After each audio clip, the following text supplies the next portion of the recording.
Hey all, Bailey here.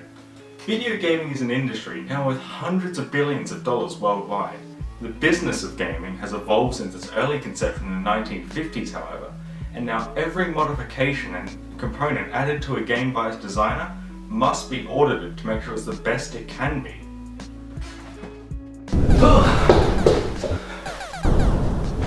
One such component that's had the richest and largest presence in gaming is its music. Music has been present in games since the early 1960s, and so the purpose of just being more background noise for a game that's quite bland compared to modern times. However, as every decade passes, music in gaming is being used as a technique to incite an emotion, accompany gameplay, or even change how somebody acts.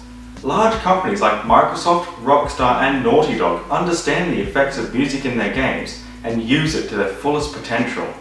Game designers hire people with unbeatable music skills to make sure the player base of their game leaves the game remembering the experience. Interestingly, Laura Levy of GIT summarized in her 2015 scientific investigation that significant difference in motor and emotional functions was found when introverts played games with a different tempo, while extroverts saw same motor differences but little effects in their emotional functions. It was then concluded that the effects of music can influence motor functions and even increase alertness. Music is found to distract introverts more from the game and decrease all-round productivity while increasing productivity in extroverts. There's about a 50% split between extroverts and introverts in gaming, many identifying themselves as a mix of the two, ambiverts.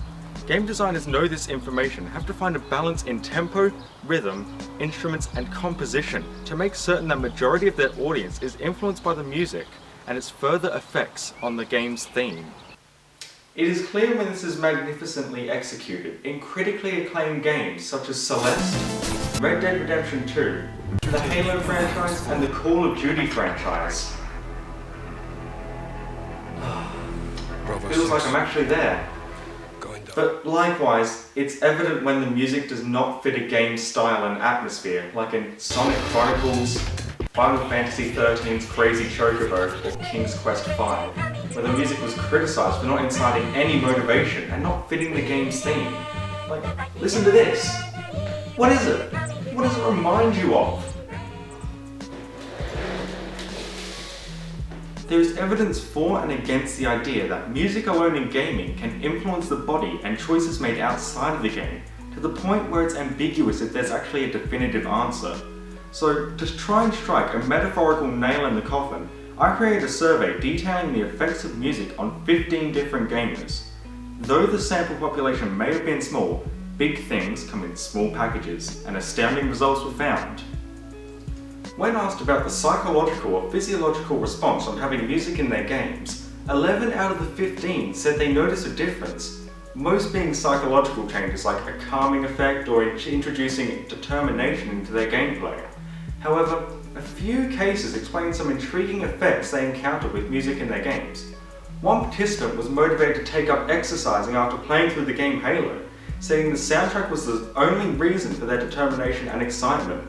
This was interesting as they claimed that the game Wii Fit did not have the same effect, a game centered all around fitness. It's well known that intense music can increase the adrenaline flow in our body, the same way movies do, but have you heard of video games inspiring people to do homework? A separate gamer claimed that playing the game Celeste and listening to its associated music got them to do more homework and consequently increase their grade at school. At this point, I wanted to take things one step further, so I created my own quantitative observational experiment with 6 participants and 2 groups of different ages, gaming experience, and culture.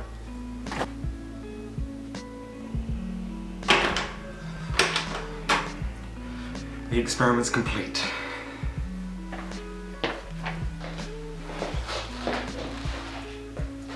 As seen in the data, evidence of an increase in performance and heart rate suggests that more adrenaline was released into the body when music was introduced. Therefore, 3 out of the 6 participants saw better improvement with no worsening when playing with music, and 5 out of the 6 saw a higher heart rate compared to the non-music tests. In just the small sample size, there is a credible difference to how players not only interact with the game that they are playing, but display strange cognitive improvement with music added. Oh, and this is what game designers strive for, making their music memorable, increasing the relation you hold with the game, and creating an experience that a player cannot forget about. When a designer can make their content have a similar effect to an over-the-counter drug, it's a wonder we don't have music dictate our everyday life. Well, it's not that simple. These cases are 1 in 100, and only set games with millions of dollars and decades poured into them can accomplish this, such as the ones used in the experiment. Like, look at those graphics! So realistic! Oh yeah, let's go. Surely spending money on changing how somebody feels or acts in response to a game doesn't seem beneficial to a game creator on the surface when their main purpose is to sell as many copies as possible.